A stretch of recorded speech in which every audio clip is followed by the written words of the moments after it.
قال الله تبارك وتعالى: إنما المؤمنون الذين إذا ذكر الله وجلت قلوبهم وإذا تليت عليهم آياته زادتهم إيمانا وعلى ربهم يتوكلون. وقال الله تبارك وتعالى: وذكر فإن الذكرى تنفع المؤمنين. সম্মানীয় সভাপতি মহাশয়, মঞ্চে উপবিষ্ট উলামায়ে কেরাম, আমার সামনে বসে থাকা অত্র এলাকার দিন দরদি ভাই ও বাবা জীবন ও মা বোনেরা, আমি মাত্র কয়েক মিনিট আপনাদের সামনে কোরআন হাদিস সামনে রেখে আলোচনা রাখবো ইনশাআল্লাহ তাআলা।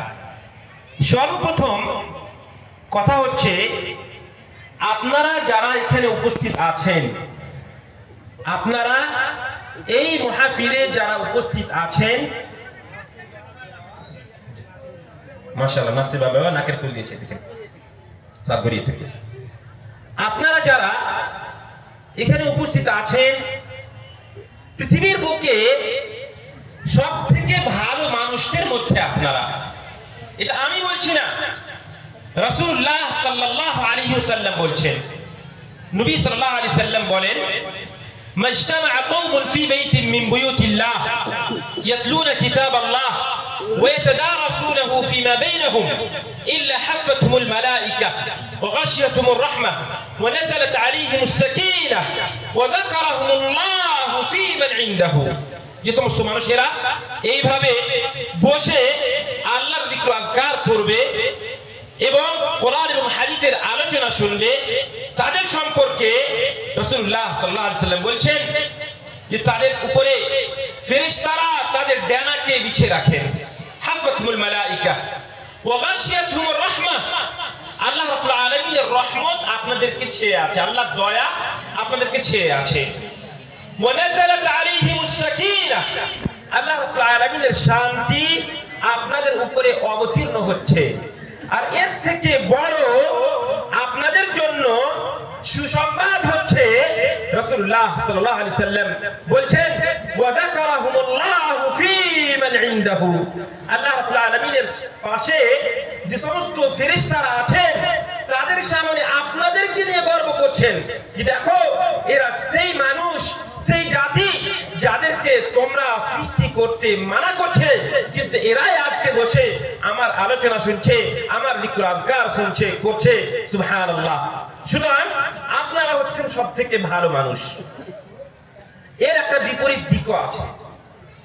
আল্লাহ রাব্বুল আলামিন কোরআনে কারীমের মধ্যে বলছেন: ومن أظلم ممن ذكر بآيات ربه ثم أعرض عنها إنا من المجرمين منتقمون।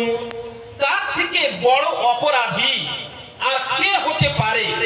ভালো করে শুনুন, আল্লাহ বলছেন যে সেই ব্যক্তিটা থেকে বড় অপরাধী আর কে হতে পারে, যার সামনে আল্লাহর জিকির করা হলো, আল্লাহর কথাকে স্মরণ করিয়ে দেওয়া হলো, তা সত্ত্বেও সে আ'রাদা আনহা, এই কথাগুলোকে তার পিছে ফেলে দিল, এর উপরে সে আমল করলো না।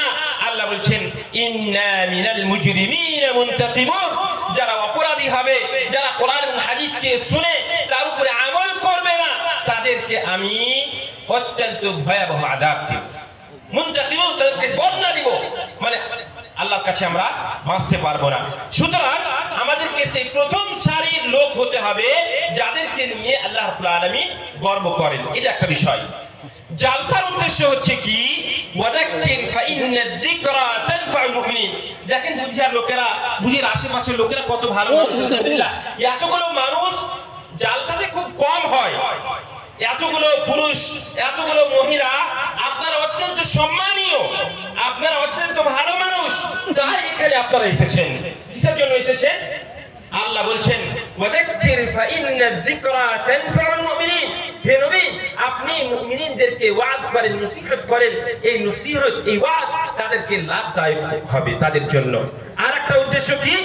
আল্লাহ বলছেন, ইন্নামাল মুমিনুনা আল্লাযীনা ইযা যুকিরাল্লাহ ওয়াজিলাত কুলুবুহুম ওয়া ইযা তুলিয়াত আলাইহিম আয়াতুহু যাদাতুহুম ঈমানা ওয়া আলা রাব্বিহিম ইয়াতাওয়াক্কালুন।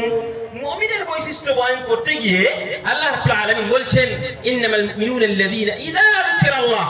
মুমিন হচ্ছে তারাই, প্রকৃত ঈমানদার ব্যক্তি তারাই যাদেরকে যখন আল্লাহকে স্মরণ করিয়ে দেওয়া হলো, আল্লাহর কথা তাদের সামনে বলা হলো, ওয়াজিলাত কুলুবুহুম, তাদের হৃদয় অত্যন্ত নরম হয়ে যাবে, তাদের হৃদয় অত্যন্ত কোমল হয়ে যাবে, ভয় তারা আতঙ্কিত হয়ে যাবে, আল্লাহর ভয়ে তারা ভীত হয়ে যাবে এবং আল্লাহ রাব্বুল আলামিনের কাছে যে জান্নাত রয়েছে সেই জান্নাতের আশাবাদী হবে, জান্নাতে যাওয়ার আমল করার চেষ্টা করবে। ইন্নামাল মুমিনুনা আল্লাযীনা ইযা যুকিরাল্লাহ ওয়াজিলাত কুলুবুহুম ওয়া ইযা তুলিয়াত আলাইহিম আয়াতুহু যাদাতুহুম ঈমানা। এবং যখন আল্লাহর আয়াতকে তাদের সামনে পরিবেশন করা হবে, তাদের ঈমান বৃদ্ধি পাবে। এই যে জালসা করছি আমরা, এই জালসার মাধ্যমে আমাদের ঈমান যদি বৃদ্ধি পায়, আমাদের ভিতরে যদি পরিবর্তন আসে, তাহলে এই জালসা করে লাভ হবে। সুতরাং আল্লাহ বলছেন যে এই আয়াত তিলাওয়াত করার পরে যদি আপনার ঈমান বৃদ্ধি পায়, তাহলে আপনি হচ্ছেন মুমিন। ওয়া আলা রাব্বিহিম ইয়াতাওয়াক্কালুন, এবং আল্লাহর প্রতি আপনার সম্পূর্ণরূপে ভরসা থাকবে, সম্পূর্ণ আল্লাহর উপরে আপনার ভরসা থাকবে। এই হচ্ছে জালসার উদ্দেশ্য। সম্মানিত উপস্থিতি, ঠিক আছে, ছেলেরা চলে এসছে। আমি আর দুটা কথা বলে আমার বক্তব্য শেষ করবো ইনশাআল্লাহ। সেটা হচ্ছে, আমরা মাদ্রাসা চালাচ্ছি, নিজামিয়া মাদ্রাসা আমরা চালাচ্ছি। এখানে যতগুলো মানুষ আছে, সম্মানীয় মহিলারা আছেন, আপনারা সকলেই দান করলেন আলহামদুলিল্লাহ। মাদ্রাসাকে ভালোবাসেন, তার জন্য আপনারা দান করলেন। কিন্তু একটু ভাবুন যে আমরা মাদ্রাসাকে প্রচন্ড ভালোবাসি, মাদ্রাসাকে আমরা প্রতিষ্ঠিত করার চেষ্টা করি, কিন্তু বলেন তো, এই বুধিয়া মাদ্রাসা যেটা 118 বছর থেকে স্থাপিত, আজকে বুধিয়া মাদ্রাসার বয়স 118 বছর, এবং এখান থেকে যোগ্য উলামায়ে কেরামরা ফারাগাত করেছেন, যারা বড় বড় দাঈ হয়েছেন, আল্লাহর রাস্তায় মানুষকে, আল্লাহর দিকে মানুষকে আহ্বান করছেন, অনেক যোগ্য উলামায়ে কেরামরা তৈরি হয়েছেন। কিন্তু একটু ভাবুন আমার সঙ্গে যে আমরা মাদ্রাসাকে ভালোবাসি, মাদ্রাসাকে দান করি, মাদ্রাসাকে আমরা প্রতিষ্ঠিত করি, মাদ্রাসাকে চালাই, কিন্তু আমরা মাদ্রাসাতে আমাদের ছেলেপিলেকে পড়াতে দিই না।